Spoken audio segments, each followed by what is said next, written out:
नमस्कार, 12 बजे की 12 बड़ी खबरों में आप सभी दर्शकों का स्वागत है और मैं हूं आपके साथ अखंड राय। और आप देख रहे हैं उत्तर प्रदेश का तेजी से बढ़ता हुआ digital platform IBC 24 Uttar Pradesh Uttarakhand. 12 बजे की महत्वपूर्ण खबरों की शुरुआत करते हैं। आपको बता दें, सीएम योगी की अध्यक्षता में कैबिनेट की बैठक चल रही है और इस कैबिनेट की बैठक में कई अहम प्रस्ताव पास किए जा सकते हैं। आपको बता दें, पार्किंग नीति की हो सकती है बात, इसमें कर्मचारियों जो आउटसोर्स कर्मचारी हैं उसको लेकर के बातचीत हो रही है और बिजली खरीद की भी बातचीत हो रही है, क्योंकि करीब गर्मी का मौसम है और करीब 1500 मेगावाट की जरूरत है। ऐसे में 1500 मेगावाट की जो बिजली है वो उत्तर प्रदेश सरकार खरीदने के लिए इस कैबिनेट की बैठक में, ये जो कैबिनेट की बैठक चल रही है, इसमें प्रस्ताव पारित कर सकती है। इसके साथ ही सचिवालय सेवा की अगर बात की जाए तो 8 विशेष सचिव के जो पद हैं उसका प्रस्ताव भी पास कर सकती है। इसके साथ ही जो बीज पार्क है उसकी स्थापना का भी इस बैठक में प्रस्ताव पास हो सकता है। वो तस्वीरें आपको दिखाते हैं जहां सीएम की अध्यक्षता में ये कैबिनेट मीटिंग हो रही है।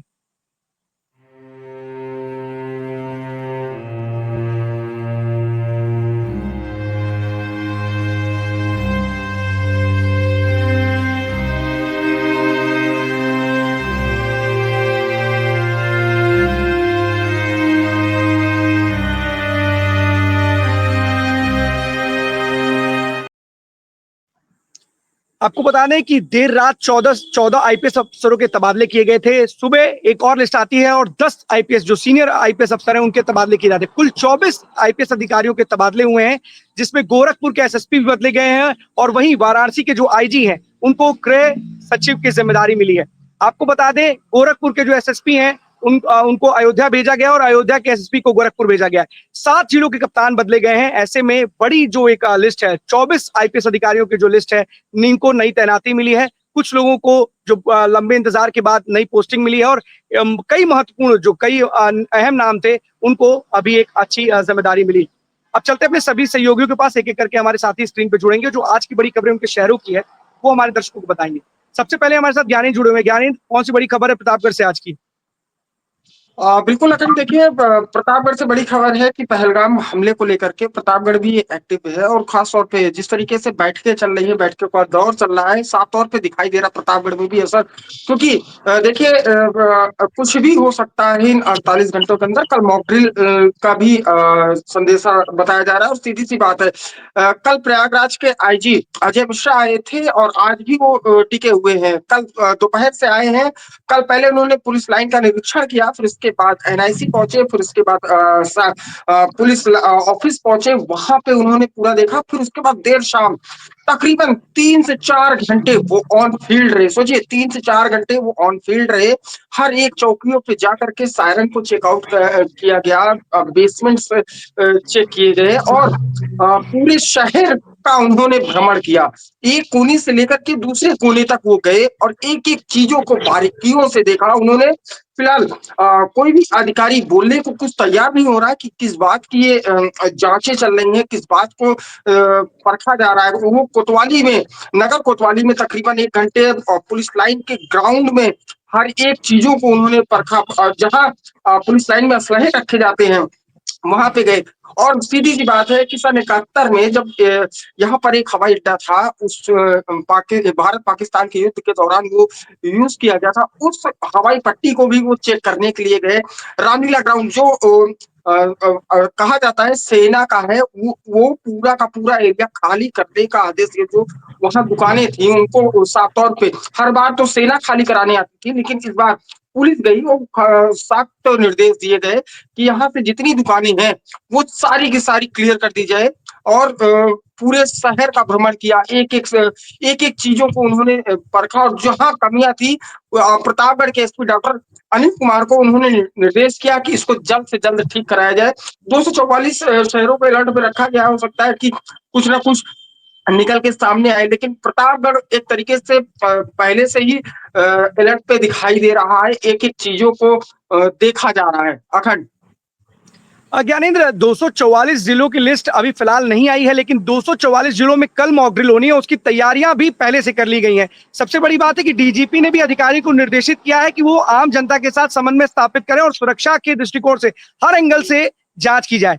इसी कड़ी में भी एक पूरी की पूरी जो जांच है वो हो सकती है, क्योंकि कल ही 7 तारीख है और कल ही मॉक ड्रिल होनी है।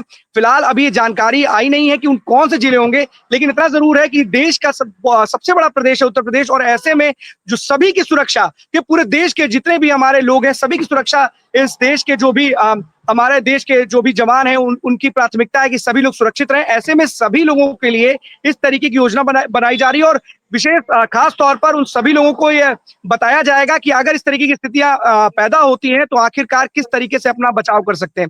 सवाल ये भी है ज्ञानेंद्र की, प्रतापगढ़ से आपने बताया है और जिस तरीके से डीजीपी ने भी निर्देशित किया अधिकारियों को, इसका मतलब है कि कहीं ना कहीं आने वाले समय में शायद 1971 जैसी स्थितियां शायद एक बार फिर से पूरे भारत में देखने को मिल सकती है, और इससे पहले कभी भी इस तरीके की बातें नहीं हुई थी अगर 1971 को छोड़ दिया जाए तो। ऐसे में क्या एक बहुत बड़ी तैयारी है, यूं कहें कि एक युद्ध जिस तरफ हम आगे बढ़ रहे हैं, क्योंकि पाकिस्तान पर अटैक के लिए लगातार यहाँ के भी देश और विपक्ष भी लगातार सवाल खड़े कर रहा है। यहाँ तक कि आपने देखा होगा कल प्रदेश अध्यक्ष अजय राय ने राफेल को लेकर के सरकार पर ही हमला बोला था कि क्या केवल नींबू मिर्च लगा करके खड़ा करने के लिए रखा गया।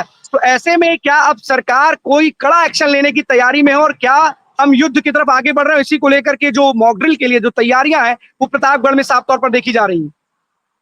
बिल्कुल देखिए खैर बिल्कुल आपको बता दें कि मॉक ड्रिल खास तौर पे अगर पुलिस कभी गश्त करती है तो उनके जो हमरा होते हैं एसपी के या एडिशनल के, वो नॉर्मल हमरा ही रहते हैं जो उनके 10 से 12 हमरा होते हैं। लेकिन कल एक तरीके से देखा गया 40 से 50 से अधिक पुलिसकर्मी पूरा बाकायदा सेफ्टी किट पहन करके अगर फील्ड पर हैं और आईजी और एसपी यहाँ पे फील्ड पे हैं, तो साफ तौर पे दर्शाता है कि तैयारियां कुछ बड़ी चल रही हैं। अधिकारी कुछ बोलने को तैयार। मैंने आपको बताया कि 1971 में यहाँ पे एक हवाई पट्टी थी, उसका भी उन्होंने मुआयना किया। जो सेना की जमीन है, लैंड है, शहर के बीचों बीच में सबसे बड़ा लैंड है, उसे रामलीला ग्राउंड के नाम से भी कहा जाता है, उसको चेकआउट किया गया। उन्होंने साफ तौर पर जो दुकानें होती हैं जैसे कि मांस मच्छी और कुछ बांस बल्ली वाले दुकानें हैं, उनको साफ तौर पर सख्त निर्देश दिए गए कि पूरा का पूरा लैंड आप खाली कर दें। होटल से जो उनके बेसमेंट्स है उनको चेकआउट किया गया, उनको वहां पे पूरा देखा गया। एक तकरीबन अगर बेसमेंट्स की बात करें तो उन्होंने तकरीबन 18 से 19 ऐसे बैट्समैन देखे। 1971 में भी यहाँ से हवाई पट्टी यूज हुई थी, बताया जाता है ऐसा। और रामलीला ग्राउंड को भी यूज किया गया था। अगर बात करें तो प्रयागराज में भी काफी सेना के टुकड़ियां हैं। तो पूर्ण रूप से देखा जा रहा है कि पूरी तैयारियां की जा रही। अजय मिश्रा पुलिस लाइन में मॉक ड्रिल भी एक तरीके से कराते हैं, पुलिस वालों की पूरी तैयारियां की जा रही हैं और पब्लिक के साथ कल समन्वय देखा गया। हाँ, ये अच्छा देखने को मिला कि पब्लिक से उन्होंने समन्वय बनाया। जो मैंने आपको बताया कि जो चौकियों पे हारन है उनको भी चेक किया गया पूरी तरीके से बजवा के। जितनी भी चौकियां थी प्रतापगढ़ की, हर एक चौकियों को चेकआउट किया गया। जो उनके सायरन लगे थे वो चेकआउट किए गए। तो 3 घंटे ऑन फील्ड पे और शहर के एक कोने से दूसरे कोने तक जाकर पूरा एक एक पहलू को चेक करना, तो कहीं ना कहीं बड़ा संदेश था। अधिकारी कुछ बोलने को तैयार नहीं है। मॉक ड्रिल एक तरीके से चल रही। आज भी आईजी अजय मिश्रा प्रतापगढ़ शहर में टिके हुए हैं, तो कुछ बड़ी तैयारियां चल रही हैं। और प्रतापगढ़ के एसपी डॉक्टर अनिल कुमार को सख्त निर्देश दिए गए, जो छोटी छोटी खामियां हैं उनको दूर की जाए। आज प्रतापगढ़ की पुलिस रामलीला ग्राउंड जो सेना का ग्राउंड है वहां पे पहुंच के खाली कराने का काम शुरू करेगी तकरीबन 4 बजे के आसपास से। तो पूरा रूपरेखा तैयार किया जा रहा है। अब आगे ये तो कल से क्लियर हो जाएगा। और जो 244 जिलों का नाम है, क्या उसमें प्रतापगढ़ भी, ये देखने वाली बात है। फिलहाल ऐसा माना जा रहा है कि वो सीमाओं से लगे हुए जिले हैं उनको, लेकिन प्रतापगढ़ भी अपने पूरे रंगरूप और पूरे तैयारियों के साथ जुटा हुआ है। अखंड बिल्कुल, उत्तर प्रदेश की जो पुलिस है और जो तमाम ज्वाला अधिकारी है उस बात से खासा वाकिफ है, क्योंकि जिस तरीके से पूरे हमारे देश के प्रधानमंत्री हो, रक्षा मंत्री हो, गृह मंत्री हो, इनके बयान आए हो, या फिर अगर सेना को छूट की बात की गई हो प्रधानमंत्री के तरफ से, तो ये स्पष्ट रूप से कहीं ना कहीं ये संकेत है, क्योंकि पाकिस्तान भी लगातार इस तरीके की बातें करता चला आ रहा है कि भारत कभी भी उस पर अटैक कर सकता है। फिलहाल मॉक ड्रिल को लेकर के जिस तरीके से आज की डेट में अधिकारियों को बोला गया है, यहाँ के डीजीपी ने निर्देशित किया है, कहीं ना कहीं उसका असर साफ तौर पर अब देखने को मिल रहा है। और ज्वाला अधिकारी हैं वो कहीं ना कहीं फील्ड पर उतरते हुए नजर आ रहे हैं और लोगों को बता रहे हैं कि आखिरकार उनको क्या करना है। फिलहाल प्रतापगढ़ से आपने ये सारी जानकारी दी और देखने को भी मिला कि क्या कुछ अब अधिकारियों के द्वारा आम जनता को बताया जाएगा, क्या मैसेज दिया जाएगा और किस तरीके से क्या सुरक्षा के उपाय उनकी तरफ से किए जाए, इसको भी लेकर के आम जनता को बताया जाएगा। बहुत बहुत धन्यवाद आपका इस तमाम जानकारी के लिए ज्ञानी। जितेंद्र हमारे साथ जुड़े हुए बस्ती से। जितेंद्र, कौन सी बड़ी खबर है बस्ती से आज की?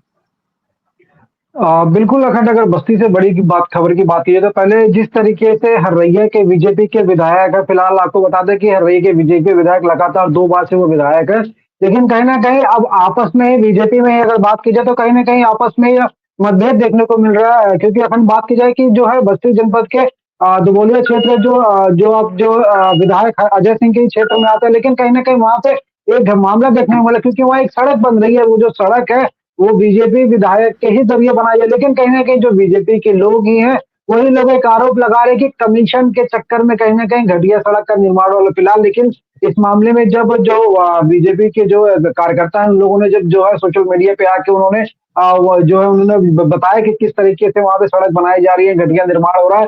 फिलहाल बीजेपी विधायक लगातार अपने गुस्से की वजह से वो जाने भी जाते हैं, उन्होंने लगातार अपना रौद्र रूप धारण किया और उन्होंने जो है ये नहीं देखा कि वो हमारे कार्यकर्ता है, मेरे सहयोगी है, चुनाव में उन लोगों ने सहयोग किया और लगातार धुआंधार बैटिंग और बॉलिंग खुद ही करते हुए नजर आए। उन्होंने कई ऐसी भाषाओं का भी प्रयोग किया।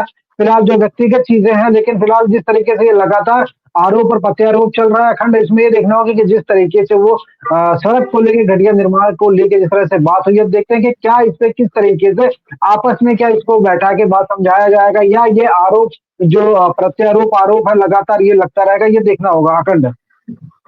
जितेंद्र, कार्यकर्ता की तो बाद में बात है, विधायक हैं और अगर कार्यकर्ता आरोप लगा रहे हैं तो बहुत बड़ी बात है। लोग भी तो हैं, वो आम जनमानस भी तो हैं उस इलाके के। अगर घटिया निर्माण होगा तो दिक्कत कौन होगी? पैसा तो सरकार एक बार जारी करेगी, एक बार सड़क बन जाएगी तो हो सकता है कई वर्षों तक बने ही ना।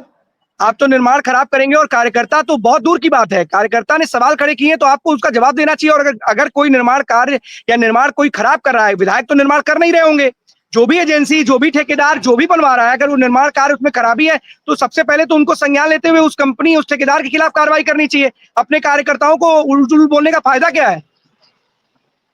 बिल्कुल, अगर एक चीज ये भी खास और दिख है, क्योंकि जो आरोप है फिलहाल जो वहां के क्षेत्र के जो लोग और जो युवा वोटर कहा जाता है, वोटरों ने ये सवाल उठाया, उन्होंने फेसबुक पे डाला इस बात को लेके, तो आरोप प्रत्यारोप तो चल रहा है। लेकिन सबसे बड़ी चीज है जो है जो बीजेपी के विधायक अजय सिंह है वो स्वयं उस रोड पे वहां पहुंचते हैं, वहां पहुंच के वो लाइव होते हैं और उन्होंने ठेकेदार को भी कहते हैं, मतलब ऑन कैमरा वो ठेकेदार को भी ये कहते हैं, क्या मैंने इनसे पैसा लिया है, क्या मैंने इनसे कमीशन लिया है, कहीं ना कहीं वो ठेकेदार पे भी आरोप लगा रहे हैं। लेकिन जो कार्यकर्ता है उनका साफ कहना है कि क्या जो सड़क बन रही है वो गुणवत्ता विहीन अगर वो बन रही है तो क्या उसको सही नहीं कराया जाएगा। लेकिन विधायक जी ये कहते हैं कि नहीं, मैं भी आप लोगों के साथ धरने पे बैठूंगा। ये धरने पे बैठना ये कमीशन नहीं कहना मैं मिलती इसका। पैसा लिया हूँ, ये सवाल, ये अलग विषय है। कमीशन की बात तो हर आदमी किसी के ऊपर कोई आरोप लगा सकता है और कोई प्रूफ नहीं कर पाएगा कि किसी ने कमीशन दिया या लिया। सवाल ये है कि अगर लोगों ने शिकायत की है कि सड़क खराब बन रही है तो विधायक जी को, उस ठेकेदार को फटकार लगानी चाहिए और पूछना चाहिए कि क्यों इस तरीके की सामग्री का इस्तेमाल हो रहा है कि लोग आपकी शिकायत कर रहे हैं। आप इसका कार्य या जो भी निर्माण कार्य कर रहे हैं वो कहीं ना कहीं अच्छा करें, तो सवाल वहीं पे जो जनता की शिकायत है वो सॉल्व हो जाती। तो सवाल तो बना हुआ है ना। आप ये पूछेंगे कमीशन लिया है कि नहीं लिया, ये पूछने से क्या फायदा होगा भाई? नहीं, जो ठेकेदार है, आरोप तो ये भी है कि ठेकेदार जो विधायक जी के बहुत करीबी हैं, उन्होंने अपने करीबी को ठेका दे दिया है कि वो अगर इतने सालों से वो गरीबी को काम दिया, कर रहे किसी को दिया हो, लेकिन सड़क तो अच्छी बनने के लिए बनी है। सरकार सड़क अच्छा बनाने का पैसा दे रही है कि सड़क के नाम पर केवल पैसा निकालने के लिए दे रही है पैसा? कुछ भी हो, जो भी रहा हो, हाल फिलहाल इसके बारे में कोई पुख्ता किसी के पास जानकारी नहीं है। अगर जो कार्यकर्ता आरोप लगा रहे कमीशन का तो उसको उजागर करें, लेकिन सड़क अच्छी बने इसके लिए तो विधायक जी कम से कम कह सकते हैं, ठेकेदार से कह सकते हैं। और अगर ठेकेदार नहीं सुन रहा है तो जिलाधिकारी से कहें, जिलाधिकारी तो कार्रवाई कर सकते हैं ना ऐसे ठेकेदारों के खिलाफ। बिल्कुल बिल्कुल, जो है जिलाधिकारी इसमें जो है अगर उनके पास ये मामला पहुंचे तो वाकई में कार्रवाई तो उनको करनी चाहिए, लेकिन अब विधायक जी उसमें खुद जितेंद्र, ही दिक्कत तो इन्वॉल्वमेंट हो गए हैं समस्या अपनी। ये है, देखिए समस्या यहाँ पर ये है जितेंद्र कि लोग शिकायत विधायक से कर रहे हैं। अगर आपको सड़क या जो भी खराब सामग्री का इस्तेमाल किया जा रहा है, आप जाके वहां के जिलाधिकारी से कीजिए। अगर जिलाधिकारी कोई एक्शन नहीं लेता तब आप कहोगे ना। आप विधायक पर आरोप लगा रहे हो, विधायक आप पर आरोप लगाएगा, वो सवाल पूछेंगे और एक दूसरे से क्या वीडियो यहाँ पर पूछा पूछा हुआ चलेगा? अगर कोई चीज खराब हो रही है तो उसका कुछ ना कुछ जो जिम्मेदार व्यक्ति है, जो जिम्मेदार अधिकारी, उसके पास जाकर के सवाल कीजिए, उनके पास शिकायत कीजिए, तभी तो कोई एक्शन लेगा। आप विधायक के पास जाओगे, विधायक क्या करेगा? विधायक तो कहेगा ठीक है अच्छा काम कराइए, और जो ठेकेदार है वो तो वैसे ही काम करके चला जाएगा। बिल्कुल, जो है क्योंकि जिस तरीके से जो आरोप लगा है फिलहाल, अगर विधायक के पास जो है अगर जिलाधिकारी के पास शायद जाते तो शायद उसमें किसी तरह की कोई जो है कोई सॉल्यूशन निकल। लेकिन कहीं ना कहीं एक चीज ये खास है कि जो है विधायक को ही ग्राउंड पे क्यों आना पड़ा। वो तो साफ तौर पे जो है ठेकेदार को निलंबित कर सकते थे या कुछ कार्रवाई कर सकते थे, नई सड़क दोबारा से उसको बनाने की मांग कर सकते थे। लेकिन कहीं ना कहीं आरोप और प्रत्यारोप का जवाब देने के लिए विधायक को स्वयं उस सड़क पे आके जवाब देना पड़ा। सवाल ये खड़ा होता है कि विधायक को आखिरकार क्यों आना पड़ा। कहते हैं ना कि अगर तबीयत खराब हो तो डॉक्टर की बजाय अगर कंपाउंडर और मेडिकल स्टोर से दवा लेंगे तो हो सकता हो आपकी जो तबीयत है या आपकी स्थिति और बिगड़ जाए। डॉक्टर के पास जाना चाहिए ना अगर सही इलाज चाहिए आपको। फिलहाल जनता है, जिसको जो सही लगा हो वही उसने किया होगा। बहुत बहुत धन्यवाद आपका इस तमाम जानकारी के लिए जितेंद्र। अब पूरा हमारे साथ जुड़े हुए हैं अयोध्या से। अपनी कौन सी बड़ी खबर है अयोध्या से आज की? देखिए अखंड की सबसे बड़ी आज की खबर की बात करें तो आज जो है जानकी नवमी है। तो जानकी नवमी जहां पर राम नवमी बड़ी धूमधाम से अयोध्या में मनाया जाता है, वहीं कहीं ना कहीं जानकी नवमी भी बड़ी धूमधाम से आज अयोध्या में मनाया जा रहा है। छोटी देवकाली की बात करें और कनक भवन की बात करें, जो माता सीता को मुँह दिखाई के रूप में मिला था, तो वहां पे लगातार जो है भजन कीर्तन जो है जो उल्लास वहां पर दिखाई दे रहा है, वो कहीं ना कहीं सराहनीय है। और लगातार ऐसे धूम अयोध्या में हमेशा दिखते आए हैं जब से रामलला का भव्य मंदिर बनकर तैयार हुआ है। तभी से उसके पहले से भी जो प्राचीन परंपराएं रही हैं उसको साधु संत निभाते आए हैं। तो वहीं कहीं ना कहीं जहां एक तरफ रामनवमी में भरपूर उल्लास था, तो वहीं आज जानकी नवमी है तो काफी उल्लास देखने को मिल रहा है। उसके साथ ही एक बड़ी खबर है, अयोध्या से महज 15 किलोमीटर दूर बात की जाए रुदौली के पास एक युवती बीते दिनों फांसी लगा लेती है। वह एक सुसाइड नोट मिलता है जिस पर पुलिस पर गंभीर आरोप लगाए जाते हैं और अपनी प्रेमी के नामजद 2-3 लोगों पर आरोप लगाए जाते हैं। हालांकि इसमें पुलिस बड़ी कटघरे में खड़ी है, क्योंकि उस सुसाइड नोट में बकायदा लिखा गया कि जो विवेचना करता था, क्योंकि वो युवती इसके पहले एक जो उसके पास का एक युवक था उसको प्रेम प्रसंग में दूर ले गया था। उसके बाद वो पकड़ा जाता है, फिर जेल जाता है युवती के गवाही देने पर। ये काफी दिनों तक प्रक्रिया चलती रहती है। फिर लड़की की बरामदगी होती है, उसके बाद तफ्तीश चलती है। तो उसी बीच में ये लड़की फांसी लगा लेती है और फांसी में बकायदा सुसाइड नोट। हालांकि वहां पर जब पुलिस वाले पहुंचते हैं तो वहां सुसाइड नोट पाते हैं। जब घर वाले और गांव वाले घेराव करते हैं तब वहां के जो आला अधिकारी हैं तब उस सुसाइड नोट को जो है ओपन करते हैं, सबको सार्वजनिक करते हैं कि उसमें लिखा क्या है। जी पूरा क्या ये माना जाए कि जो नए एसएसपी आ रहे हैं अब उनके सामने ये पूरा का पूरा मामला खुलेगा और कहीं ना कहीं उनके ऊपर भी जिम्मेदारी बढ़ेगी, क्योंकि अब पुराने एसएसपी साहब तो बदल दिए गए, चले गए हैं। अब जब नए एसएसपी आएंगे तो क्या इस घटना को लेकर के जो लोगों में आक्रोश है, क्योंकि अगर कार्रवाई नहीं है और पुलिस के ऊपर ही सवाल खड़े हो रहे हैं, तो कहीं ना कहीं एक बार फिर से ये पूरा का जो पूरा मुद्दा है कहीं ना कहीं उनके सामने उठाया जाएगा। क्या कार्रवाई और कोई एक्शन लिया जा सकता है? देखिए अखंड, मैं अगर जो है वरिष्ठ पुलिस अधीक्षक की बात करूं तो यहाँ पे एक बार इसके पहले पांडे जी आए थे राजकरण नैयर से पहले। तो उनकी जब वो एसएसपी थे, जब वो वरिष्ठ पुलिस अधीक्षक थे, कहीं न कहीं बड़ी निष्पक्षता से कार्य होता था। मैं इनके भी कार्यशैली पे मतलब कि प्रश्न चिन्ह नहीं खड़े कर रहा हूँ, लेकिन अगर कोई भी जो है घटना दुर्घटना हो जाती थी तो तुरंत मीडिया सेल में बाइट आना और उसकी प्रतिक्रिया देना या त्वरित कार्यवाही करना, तो ये लगातार जारी था। लेकिन उनके बदल जाने के बाद, चाहे वो राजकरण नैयर जी हों, चाहे उसके पहले वो बयानबाजी का दौर खत्म हो गया, प्रेस वार्ता का दौर। कोई बड़ा मुलजिम पकड़ा जाता तो प्रेस वार्ता की जाती थी, एक मतलब कि पुलिस की सराहनीय पहल को भी दिखाया जाता था।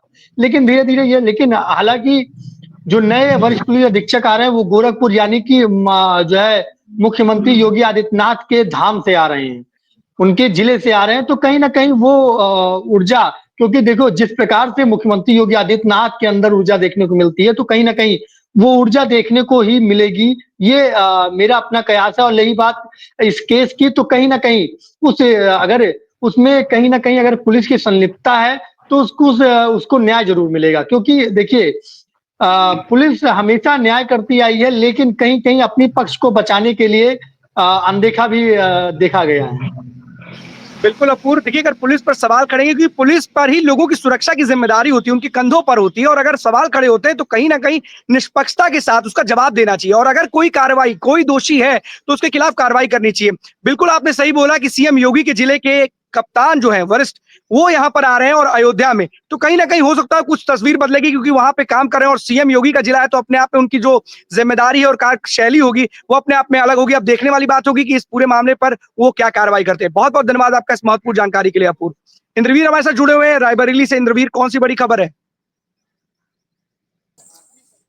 देखिए अगर बता दें कि आज जो है रायबरेली पुलिस को अगर बात करें तो 112 को जो है आज 10 मोटरसाइकिल जो है मिली है उत्तर प्रदेश सरकार के द्वारा। और ये मोटरसाइकिल जो मिली है आने वाली जो व्यवस्थाएं हैं उनको और सुचारू रूप से बेहतर बनाई है, उसको लेकर के इसको कप्तान साहब यहाँ पे रायबरेली पुलिस जो अधीक्षक है वो हरी झंडी दिखा रहे हैं। और ये देखिए आप ये हरी झंडी दिखा रहे हैं। हरी झंडी दिखाने के बाद ये मोटरसाइकिल रवाना हो रही है और फिलहाल 112 तो ये मोटरसाइकिल है, इसमें जो है हरी झंडी दिखाई गई है एसपी डॉक्टर यशवीर सिंह अधीक्षक जो है रायबरेली उनके द्वारा। और ये आने वाली व्यवस्थाओं को सुगम बनाएंगे, उसको लेकर हम अगर बात करने के लिए डॉक्टर यशवीर सिंह एसपी रायबरेली है उनसे भी बात करते हैं कि ये जो मिली है इनको लेकर के क्या चीजें हैं, क्या रहेगा, इस पे पूरा मामला जानते हैं उनसे।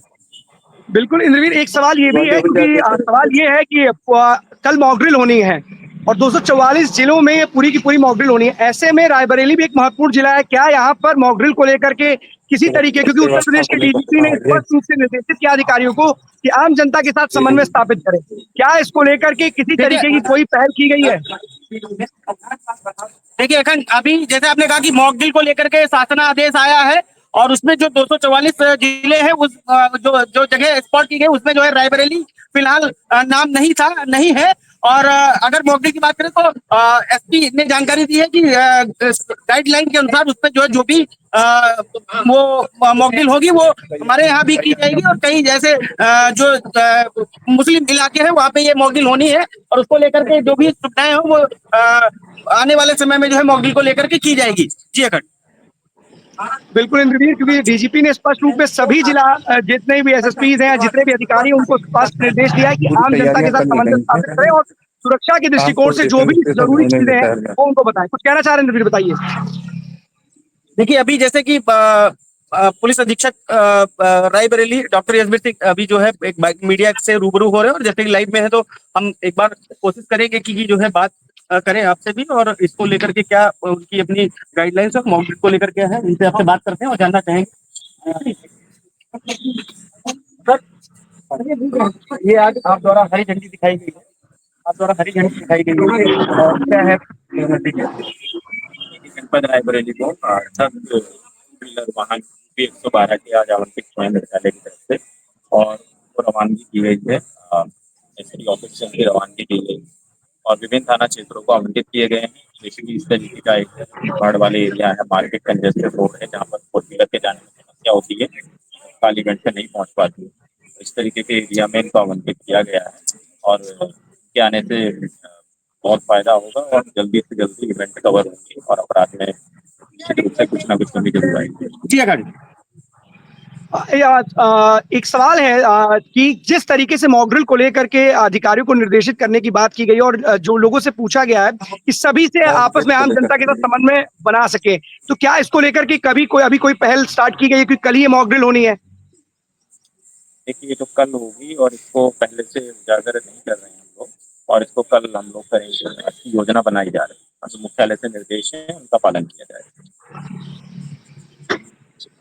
जी अखंड, जैसे आपने देखा कि अभी मतलब फिलहाल मॉकड्रिल होनी है और उन 244 जो नाम है उस पे जो है रायबरेली फिलहाल नाम नहीं, लेकिन योजना बनाई जा रही है और कहाँ कहाँ होनी है इसकी अभी तक गाइडलाइन जो आएगी उसके अनुसार ही जो है अभी ये उजागर नहीं किया जा रहा, बिकॉज जो है कुछ अपनी प्रायोरिटी होती है पुलिस की, तो उस प्रायोरिटी को लेकर के ही ये मॉकड्रिल का अभियान चलाया जाएगा और डेफिनेटली किया जाएगा। इसमें जो ऐसे एरियाज हैं जहाँ पे जो है पूरी व्यवस्था और पूरी जो हर एक तैयारी होती है वो तैयारी कर ली गई है इस मॉकड्रिल को लेकर के और ये हाई अलर्ट पे है पूरे उत्तर प्रदेश में, तो वो मॉकड्रिल डेफिनेटली देखने को मिलेगी रायबरेली में भी। लेकिन अभी पर्टिकुलर उस मॉकड्रिल को लेकर के एरियाज या कोई ऐसी चीजें मीडिया से अभी रूबरू नहीं की गई है। जी बिल्कुल इंद्रवीर, सब यही है, क्योंकि देखिए यहाँ के डीजीपी और कहें अगर पूरे देश की जो हमारी जो नागरिक है सभी की सुरक्षा के लिए पहल है, और 244 जिले जरूर चिन्हित किए गए हैं, लेकिन सभी को किस तरीके से सुरक्षा के क्या इंतजाम होने चाहिए, क्या कुछ हो सकता है अगर कुछ ऐसी घटना घटे थे, कुछ आपदा की स्थिति में, युद्ध की स्थिति में कैसे बचा जा सके, इस तमाम जानकारी को भी लोगों तक पहुंचाने के लिए जो तमाम जो बड़े अधिकारी हैं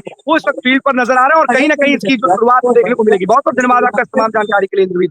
अनिल हमारे साथ जुड़े हुए संभल से। अनिल, आज एसआईटी एक और विधायक पुत्र से पूछताछ करेगी इस पूरे मामले में, क्या है पूरी जानकारी, हमारे दर्शकों को बताइए।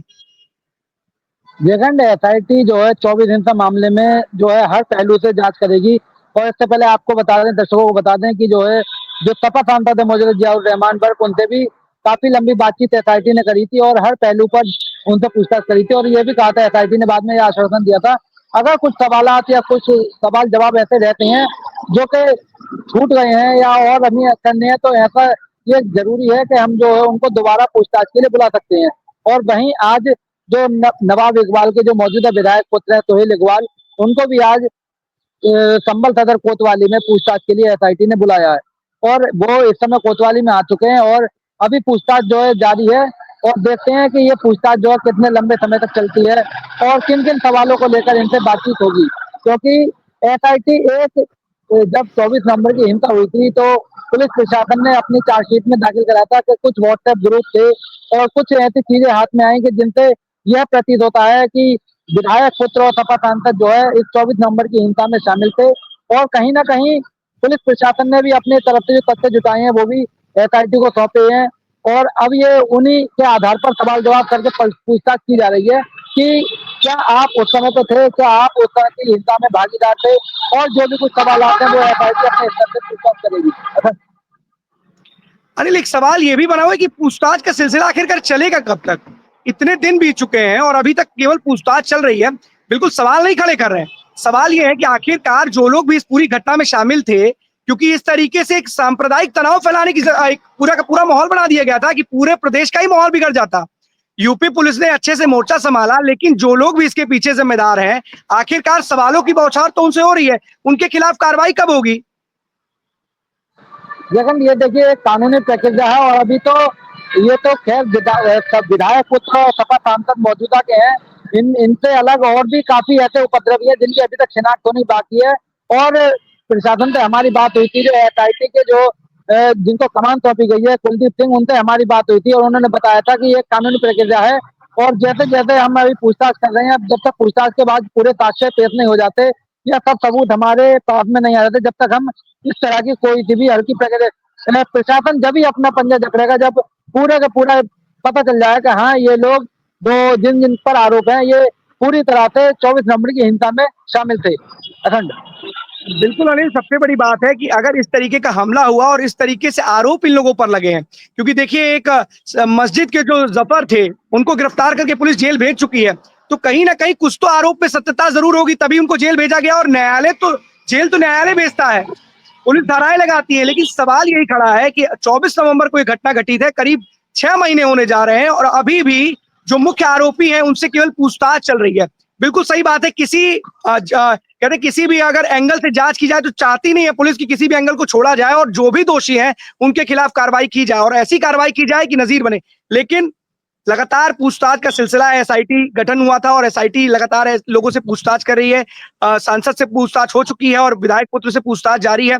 लेकिन कहीं ना कहीं सवाल यही कि आखिरकार ये पूछताछ का सिलसिला कब तक जारी रहेगा और आखिरकार कब मेन कहते हैं कि रिजल्ट कब निकलेगा, क्योंकि अगर ये लोग शामिल है या नहीं शामिल है ये तो खुल करके निकल करके सामने आए, लेकिन फिलहाल सवालों के जवाब जो है वो लगातार देने के लिए और इनको बुलाया जा रहा है। सांसद ने अपने जो भी सवाल थे वो जवाब दे दिया, अब विधायक पुत्र को बुलाया गया है।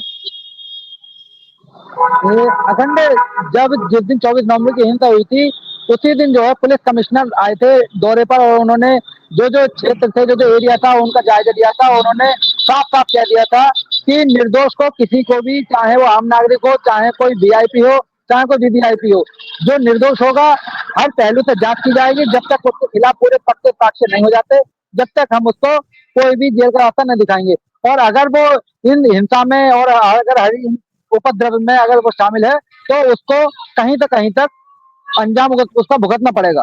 पसंद अनिल, सबसे बड़ी बात है कि देखिए हमारे हमारे देश के कानून में एक अच्छी व्यवस्था ये है कि किसी भी निर्दोष को सजा ना मिले, भले उसके पीछे बेगुनाह मतलब जो दोषी हैं वो छूट जाए, किसी बेगुनाह को दोषी ना करार हो, उसको सजा ना मिले, लेकिन जो गुनहगार है वो भले छूट जाए। सवाल है लेकिन कहीं ना कहीं देखिए पुलिस के पास खुफिया तंत्र, उसके पास जानकारियां हैं, और उस जानकारी के तहत ही वो इस तरीके के मामले दर्ज भी करती है, और इस तरीके से अगर पूछताछ के लिए बुला रही है तो कहीं ना कहीं उसके पास कुछ एक पुख्ता सबूत जरूर होंगे जिसके तहत इन लोगों पर ये आरोप लगे। लेकिन जो भी 24 नवंबर की घटना के लिए जिम्मेदार हैं, जो भी लोग हैं, वो वीवीआईपी लोग हो या आम लोग हो, उनके खिलाफ सख्त कार्रवाई करने की जरूरत है। अगर कार्रवाई होगी तो कहीं ना कहीं इस तरीके की जो भविष्य में घटना है वो शायद होने से बचेंगी, क्योंकि 24 नवंबर की घटना संभल की घटना नहीं थी, बल्कि पूरे उत्तर प्रदेश में एक सांप्रदायिक तनाव फैलाने की व्यवस्था थी, और कहीं ना कहीं ये सांप्रदायिक तनाव फैल जाता। लेकिन गनीमत यही रही कि उत्तर प्रदेश पुलिस और वहां के जो अधिकारी थे, उन्होंने पूरे के पूरे इस पूरे मसले को बड़ी संजीदगी से, सरलता के साथ हैंडल किया, और शायद यही कारण है कि जो संभल का तनाव था बहुत कम दिनों में ही खत्म हो गया, और जो भी लोग थे जो फैलाना चाहते थे पूरे प्रदेश में तनाव, कहीं ना कहीं वो भी लोगों की नजरों में आए, और कहीं ना कहीं ये साफ तौर पर देखा गया कि जो लोग भी इसमें, जिनकी भी मिली भगत थी, वो भी कहीं ना कहीं उन लोगों के खिलाफ कठोर कार्रवाई प्रशासन करने के लिए आगे चल रहा है। फिलहाल देखने वाली बात होगी कब जो असली दोषी हैं, असली गुनहगार हैं इस संभल हिंसा के, उनको सजा मिलती है। बहुत बहुत धन्यवाद आपका तमाम जानकारी के लिए अनिल। आपको बता दें कि आगरा में कुछ दिन पूर्व एक ज्वेलर की लूट के बाद हत्या कर दी गई थी। आगरा पुलिस ने उन हत्यारों को, उसमें से एक जो एनकाउंटर हुआ है उसकी इस एनकाउंटर में मृत्यु हो गई है, उसका एक भाई गिरफ्तार हुआ, एक आरोपी अभी फरार है। जो भी लोगों ने आगरा के जो इस ज्वेलरी हत्याकांड को अंजाम दिया था, जो व्यापारी को गोली मारकर हत्या कर दी थी, उसके मुख्य आरोपी को पुलिस एनकाउंटर में उसकी मौत हो गई है, और उसका भाई पुलिस की गिरफ्त में है।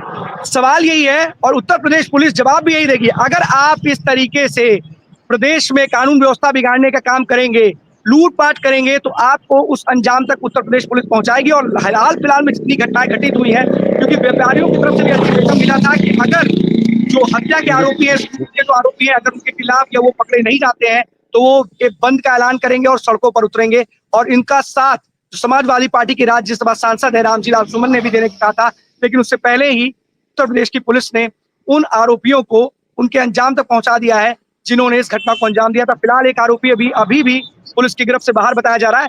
अब पुलिस उसकी तलाश में जुटी हुई है और जल्द से जल्द उसकी गिरफ्तार करेगी।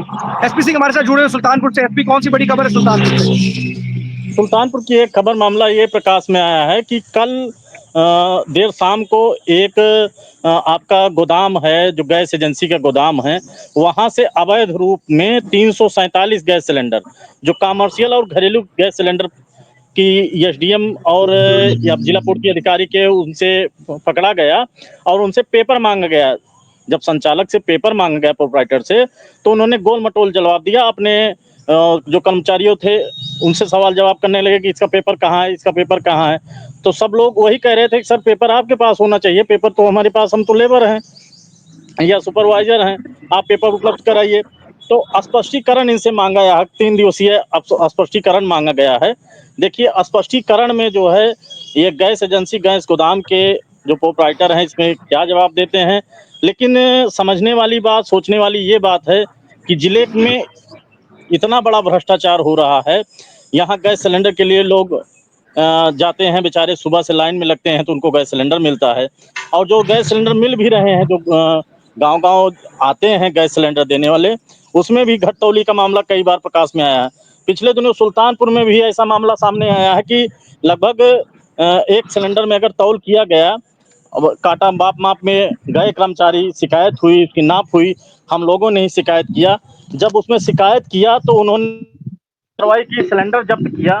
लेकिन जब मीडिया सवाल करती है या कोई और सवाल जवाब करता है, तब इस पे विभाग संज्ञान लेता है, और नहीं तो आंख मूंद के काम ऐसे चलता रहता है, सब ऐसे सोचते रहते हैं। तो आंख इतना मूंद के बड़ा काम क्यों नहीं चलेगा भाई? आंख मूंद के काम चलेगा ही, यहाँ का तो नियम है, आंख मूंद करके काम चलो। जो भी मैंने भगवान के भरोसे सारी चीजें, भगवान सब ठीक कर देंगे।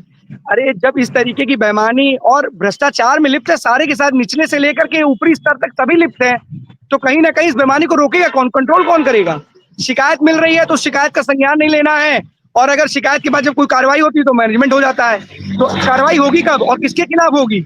ऐसे लोग जो भ्रष्टाचार को बढ़ावा दे रहे हैं, ऐसे लोग जो घटतौली करके लोगों को लोगों का नुकसान कर रहे हैं, लोग लंबी कतारों में लग करके अपनी बारी का इंतजार करें कि हमें सिलेंडर मिल जाए, और कालाबाजारी चल रही है लेकिन लोगों को मिल नहीं रहा। कैसे चलेगा ऐसे मामला भाई? और दूसरी घटना अखंड ये है सुल्तानपुर की कि एक हमारे पीछे खड़े हुए हैं, एक नंदलाल सुमन जी हैं। इनका एक मुकदमा था कुछ पैसे के लेन देन के लिए। मुकदमे के लिए जब इनको चार्जशीट दरोगा से इन्होंने बात किया कि चार्जशीट आपकी लग चुकी है, तो उसको चार्जशीट की जो कापी थी उसको ये लेने के लिए अपने जाते हैं थाने जयसिंहपुर। सुल्तानपुर का माना जाना थाना जयसिंहपुर है। उस थाने में जाते हैं तो वहाँ दरोगा और होमगार्ड 2 लोग उपलब्ध रहते हैं। होमगार्ड इनसे कहता है कि अभद्र भाषा का प्रयोग करता है, गाली देता है, कहता है तुम साले हत्यारे हो, तुम हत्यारे हो, बार बार थाने आते हो, बार बार एसपी कार्यालय जाते हो, परेशान करते हो।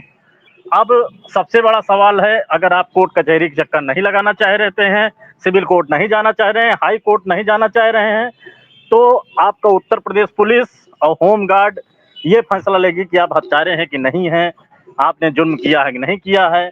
ये जो संविधान में जो न्यायपालिका बनी हुई है वो ये मजाक के तौर पे जयसिंहपुर थाना उसका मजाक उड़ा रहा है। कुछ शिकायत की, कुछ अधिकारियों से शिकायत की इस पूरे मामले पर, क्या कुछ कहा गया उनकी ये तरफ से? देखिए, शिकायत इन्होंने IGRS पे भी किया है, एप्लीकेशन भी दिया है, और इनको बुलाया भी गया था जिला कमांडेंट अधिकारी के यहाँ। तो फैजाबाद भी इन्होंने जिला कमांडेंट के जो हेड है कार्यालय वहां भी जाके इन्होंने किया, लेकिन आज तक इनकी वही गोल मटोल की आपके पास सबूत क्या है, गवाह क्या है, कितने गवाह हैं, बस वही सवाल जवाब घेरे में, इनको सवाल के घेरे में बना रहता है। अभी हम खड़े ही थे लाइव देने के लिए तो रो करके बोले भैया हमसे ऐसा ऐसा सवाल पुलिस वाले कर रहे हैं, होम कमांडेंट कह रहा है कि आपके पास कितने साक्ष्य हैं, कितने लोग गवाही हैं, कहाँ हुई, कब हुई, कितने बजे हुई, दुनिया भर की वो पटांग सवाल कर रहे तो क्या हैं। किसी की सुनी नहीं जाएगी? अगर सबूत नहीं होंगे, अगर किसी अधिकारी के खिलाफ कोई शिकायत होगी तो क्या सबूत लेके पहुंचेगा आदमी वहां पर? अगर किसी भी व्यक्ति के खिलाफ, सरकारी कर्मचारी के खिलाफ कहीं कहीं पहुंचता तो क्या सबूत लेके जाएगा? ये सबूत है। अगर किसी ने अभद्र व्यवहार एक बंद कमरे में किया है, किसी ने गाली गलौज की है, आपकी बात तो आपको उल्टा सुल्टा बोला है, तो क्या वहां पर साक्ष्य प्रस्तुत करने के लिए वो लेकर के अपने साथ मोबाइल रिकॉर्डिंग करके जाए वहां पर? क्या सबूत चाहिए आपको? एक आम जनमानस क्या आपको नहीं बता रहा है कि वो गलत कह रहा है कि सही कह रहा है? जय हिंद सर, मैं नंदलाल सुमन मोली तिवारी पूर्वा से बोल रहा हूं सर। मैंने जयसिंहपुर कोतवाली में चार्जशीट के पता लगाने के संबंध में गया था। वहीं पर होमगार्ड मिला, उसके बाद उसने मुझे गाली देते हुए कहा कि तू साले हत्यारे हो। तो मैंने कहा कि अपनी जबान थोड़ा संभाल के बात करो, फिर भी उसने नहीं माना, गाली देते हुए। उसके बाद मैंने कुछ नहीं बोला। उसके बाद जब थाने के बाहर निकला, उसके बाद उसने कहा कि चमार साले तुम्हें इतना जूता मारेंगे, तुम्हारा दिमाग ठंडा हो जाएगा, और आप SDM के यहाँ आओगे तो तुम्हारी जिंदगी ही बर्बाद कर देंगे। सर, इस तरीक़ा से मेरे साथ घटना हुई है। मैंने 5 जगह लेटर भी लिखा हूँ, भेजा हूँ, और ऑनलाइन भी करवाया हूँ, पर्सनल जाके मिला हूँ होमगार्ड ऑफिस सर, लेकिन अभी मेरी कार्रवाई कोई नहीं हुई है। उच्च अधिकारियों से जब आप मिले तो उन्होंने क्या बोला आपसे? उन्होंने कहा कार्रवाई करेंगे, उसको बुलाएंगे, लेकिन सर वो विभागीय पक्ष ले रहे हैं, मेरा अभी कोई कार्रवाई नहीं किया जा रहा है। अभी भी टाल मटोल कर रहे हैं, FIR या मुकदमा लिखने के तैयार नहीं है, इसको सस्पेंड करने के लिए तैयार नहीं है। आपने SP से इस पूरे मामले बातचीत की थी? जी सर, SP कार्यालय में गया, लेटर भी भेजा हूँ, ऑनलाइन भी किया हूँ, मैंने कई पत्र दिया सर, लेकिन अभी तक मेरी कोई सुनवाई नहीं हुई सर। SP सिंह, आप जरूर उन उच्च अधिकारियों से बातचीत कीजिए और पूछिए कि आखिरकार अगर कोई व्यक्ति, कोई पीड़ित आपसे गुहार लगा रहा है तो आखिरकार उसको न्याय मिलने में इतना देर क्यों लग रहा है? क्या पुलिस का होमगार्ड या पुलिस का जवान या पुलिस के अधिकारी किसी को अपमानित करेंगे? और अगर ऐसा सत्य है, देखिए जांच करें, जांच का विषय है, कौन सही बोल रहा है कौन गलत, लेकिन कम से कम उसको जांच तो बैठाएं। अपने तय थोड़ी ना कर लेंगे कि कौन गलत है कौन सही। जांच बैठाएं अगर कोई ऐसा अपराधी है, क्योंकि देखिए आम जनता पुलिस के पास जाती है सहयोग के लिए, सुरक्षा के लिए, और अगर वही लोग इस तरीके से उलझुल ऐसी अशोभनीय भाषा का इस्तेमाल करके उन्हें अपमानित करने का काम करेंगे तो कैसे लोग जाएंगे? मित्र पुलिस कैसे पुलिस होगी मित्र?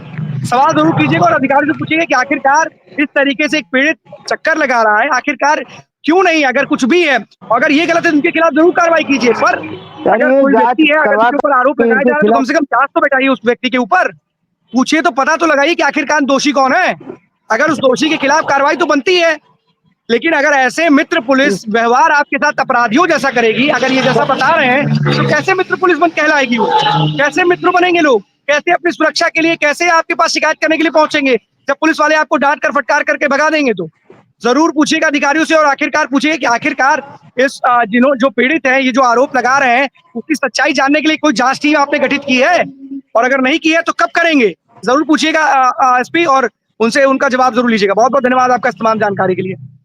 जिस तरीके से लगातार आज उत्तर प्रदेश कैबिनेट बैठक में और एक बहुत महत्वपूर्ण फैसले लिए जा सकते हैं। सबसे बड़ी बात है कि लगातार योगी सरकार आम नागरिकों के लिए और यहाँ पर किसी प्रकार की किसी को असुविधा न हो उसके लिए कदम उठा रही है। इसी को लेकर के आज ये बैठक भी और थी, और इस बैठक में कई महत्वपूर्ण फैसले लिए गए।